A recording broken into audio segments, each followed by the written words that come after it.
আবারও চলে আসলাম নতুন আরও একটি রেসিপি নিয়ে। আজকে আমার রেসিপিটা হলো বড়া পুলি।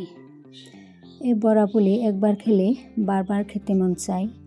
একদম কম সময়ে আর কম উপকরণে বড়া পুলিগুলি বানিয়ে নেওয়া যায়। ঘরে বানিয়ে আপনারা একবার হলেও ট্রাই করবেন। এই পিঠা বানানো খুবই সহজ। শীত আসলে আমরা নানান রকমের পিঠাপুলি বানিয়ে থাকি, কিন্তু এই পিঠা চায়ের সাথে অনেকটাই মজাদার হয়। আপনারা একবার বানিয়ে চাইলে ট্রাই করতে পারেন। তাহলে এখানেই আমি বলে রাখি, যারা যেখান থেকে ভিডিওটা দেখতেছেন, যদি ভিডিওটা ভালো লাগে তাহলে লাইক, কমেন্ট আর বন্ধুদের সাথে শেয়ার করে দেবেন। আর আমার চ্যানেলে যদি নতুন হয়ে থাকেন তাহলে চ্যানেলটাকে সাবস্ক্রাইব করে দেবেন। তাহলে চলুন আজকের এই বড়া পুলিটা কীভাবে বানালাম সেটা একবার দেখে আসি। এখানে আমি বড়া চাউল গুঁড়া করে নিয়েছি। আমি 1.5 কেজি চাউল আমি গুঁড়া করে নিয়েছি এইভাবে। তো দেখতেই পাচ্ছেন চাউলটা। এখানে আমি পানির সাথে লবণটা মিশিয়ে নিব।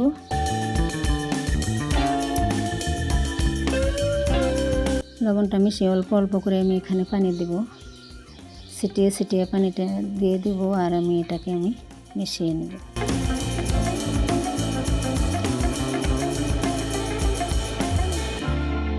আপনারা ভেজা চাউলের গুঁড়াটা থাকলে আপনারা একদম কম পানি ব্যবহার করবেন, আর যদি শুকনো চাউলের গুঁড়া থাকে তাহলে পানিটা অল্প বেশি লাগবে।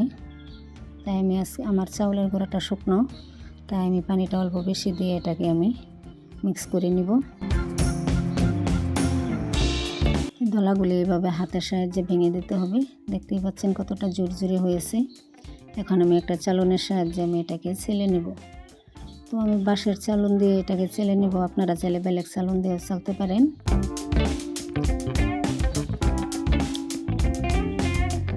তো এইভাবে হাতের সাহায্যে এটাকে আমি ছেলে নেব।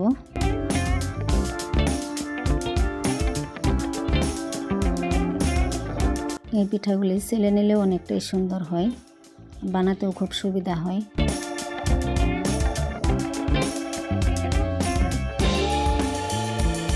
দেখতেই পাচ্ছেন গুঁড়াগুলি কত সুন্দর হয়েছে, জোরে।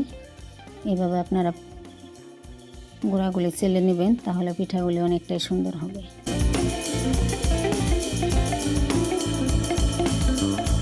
তো আমি সবগুলি একসাথে ছেলে নিয়েছি। এখন আমি কড়াইয়ে তিল ভেজে নেব।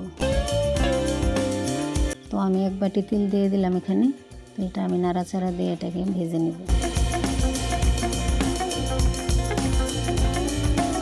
আপনারা চাইলে তিলটা নাও ব্যবহার করতে পারেন, এটা অপশনাল।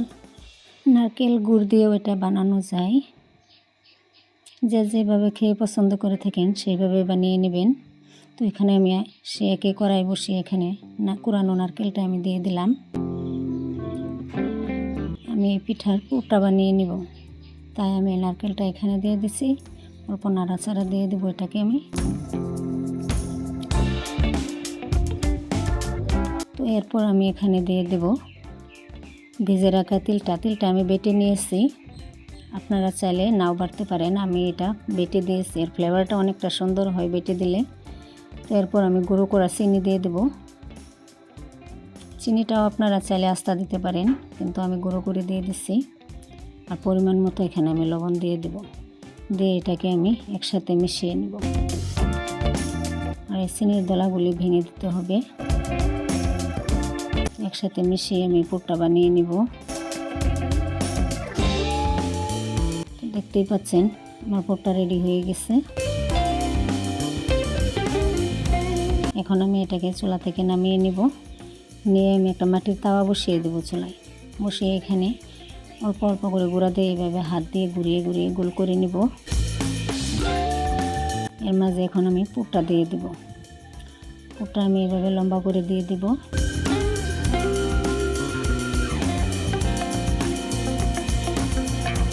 দেখতেই পাচ্ছেন সাইডে দিয়ে পিঠাটা উঠে গিয়েছে। এখন আমি এটাকে তো এইভাবে হয়ে গিয়েছে পিঠাটা। দেখতেই পাচ্ছেন একদম সহজ এটা বানানো। আবারও আর একটা পিঠা আমি বানিয়ে নেব। এখানে আবারও আমি পুরটা দিয়ে দিব।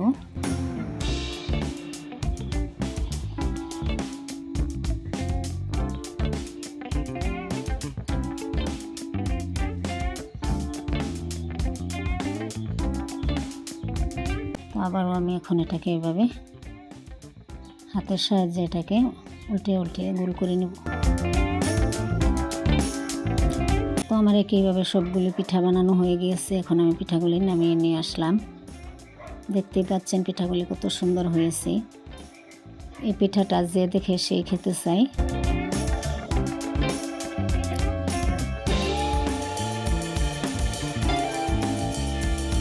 তো একটা পিঠা আমি আপনাদেরকে ভেঙে দেখিয়ে দেব।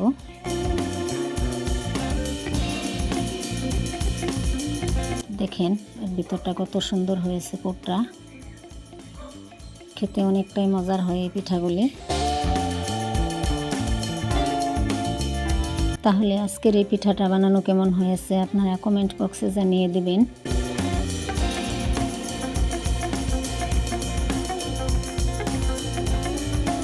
দেখতেই পাচ্ছেন পিঠাগুলি কত সুন্দর হয়। তাহলে আমি আজকের ভিডিওটা এখানেই শেষ করলাম। আবারও দেখা হবে নতুন আরও একটা ভিডিওতে। সবাই ভালো থাকুন, সুস্থ থাকুন।